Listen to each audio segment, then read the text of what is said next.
সীমা কিচেনে সবাইকে স্বাগত। আজকের রেসিপি পাটিসাপটা পিঠা।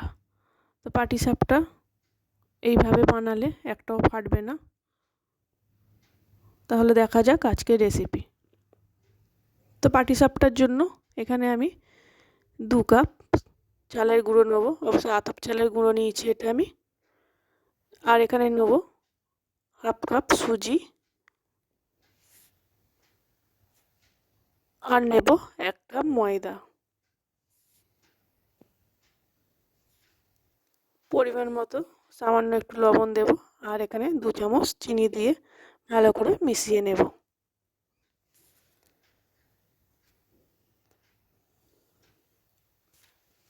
এবারে পাটিসাপটার জন্য আমি এখানে দুধ দিলাম। দুধ দিয়ে ব্যাটারটা করতে হবে, জল দিয়ে করলে হবে না। তো এখানে দুধ দিয়ে আমি ব্যাটারটা আস্তে আস্তে এইভাবে নেড়ে নেড়ে ব্যাটার তৈরি করে নেবো একটা।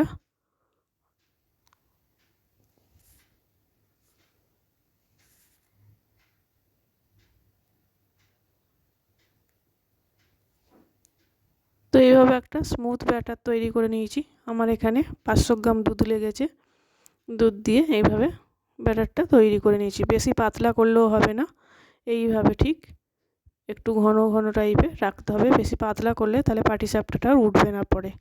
এবার আমি এটা চাপা দিয়ে 1 ঘন্টা রেস্টে রেখে দেবো। এখানে আমি একটা বড় সাইজের নারকেল কুড়ে নিয়েছি।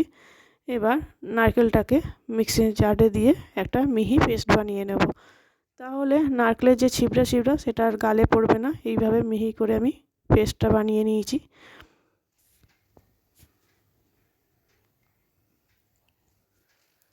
গ্যাসে কড়া বসিয়ে দিয়েছি। কড়াই এই নারকেলের পেস্টটা দিয়ে দেব। দিয়ে একটু 2 থেকে 3 মিনিট ভালো করে নাড়ব। এইভাবে বাড়িতে অবশ্যই বানানোর রিকোয়েস্ট রইল। এইভাবে অবশ্যই বানিয়ে দেখবেন, খুব সুন্দর লাগে খেতে।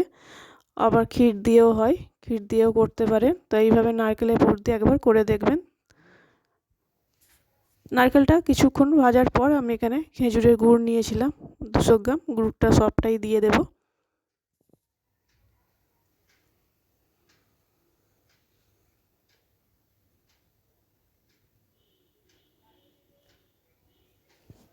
এখানে আমি গুড়টা সবটাই দিয়ে দিয়েছি। দিয়ে ভালো করে নারকেলের সাথে নেড়ে নেব। এই সময় যদি ছোট এলাচ দিতে চান দেবেন, আমি আর দিলাম না। আর দেব 2 চামচ গুঁড়ো দুধ। দিয়ে আবার ওই নারকেলের এটার মধ্যে নেড়ে নেব ভালো করে। তো ঠিক এইভাবে নেড়ে নিতে হবে। নেড়ে নেড়ে এইভাবে নারকেলের পুরটা শুকনো করে নিতে হবে।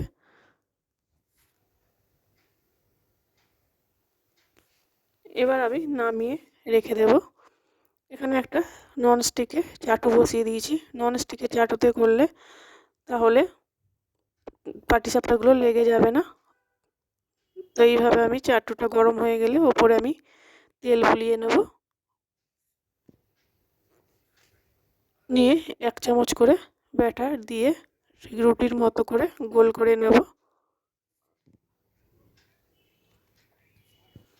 চ্যানেলটা ভালো লাগলে সাবস্ক্রাইব করার অনুরোধ রইল।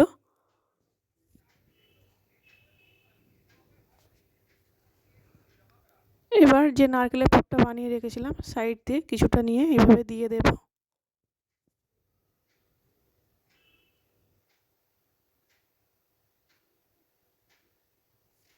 দিয়ে খুন্তির সাহায্যে এইভাবে আস্তে আস্তে উল্টে উল্টে ফোল্ড করে নেব। দেখুন আমার একটাও ভাঙছে না। তো এইভাবে আমাকে ফোল্ড করে নিতে হবে। দেখুন কত সুন্দর হলো। অবশ্যই এইভাবে একবার ট্রাই করবেন। আর খেতেও দারুণ হয়। তো আমার এটা হয়ে গেছে। পরেরটাও আমি এইভাবে করে নেব।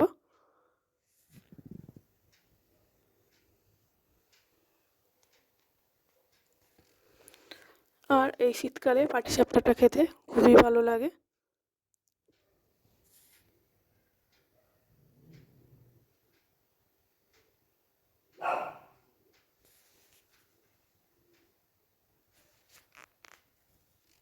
তো আবারও একটা রুটির সাহায্যে করে নিয়েছি। এবার আমি এখানে নারকেলের পুরটা দিয়ে আবারও আস্তে আস্তে এইভাবে ফোল্ড করে নেব।